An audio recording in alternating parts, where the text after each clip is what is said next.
જે માણસ આખા પરિવારને આરામ આપે છે તેને પણ ક્યારેક આરામની જરૂર હોય છે. નમસ્તે, સમીર જાદવ, મણિનગર, અમદાવાદથી.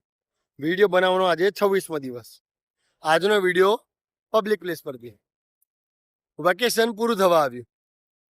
થોડા દિવસોમાં બાળકો વેકેશન કરીને પાછા ફરશે અને મમ્મી પણ પિયરનું વેકેશન માણીને પરત ફરશે. પણ એક પ્રશ્ન છે, પુરુષનું શું? એનું તો એનું એ જ રૂટીન. સવારે ઉઠવાનું, કામ પર જવાનું, નોકરી કે વ્યવસાયમાં પોતાનો સમય પસાર કરવાનો અને સાંજે ફરી પાછા ભરીને ઘરની જવાબદારીમાં જોડાવાની. ઘણા પુરુષો માટે વેકેશન એટલે કેલેન્ડર પરની એક તારીખ. પણ શું પુરુષને થાક નથી લાગતો? શું એને મન નથી થતું કે થોડો સમય પોતાના માટે પણ ફાળવીએ? એ જાણે છે કે જો એ રોકાઈ જશે તો ઘરની ગાડી ધીમી પડી જશે. પુરુષને પણ વેકેશનની જરૂર પડે છે, કારણ કે ઘરની જવાબદારી ઉઠાવતો માણસ એ આખરે માણસ જ હોય છે.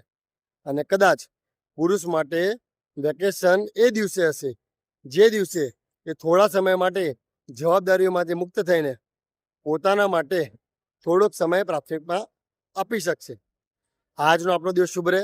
જય માતાજી, જય શ્રી કૃષ્ણ, જય અંબે, વંદે માતરમ, ભારત માતા કી જય.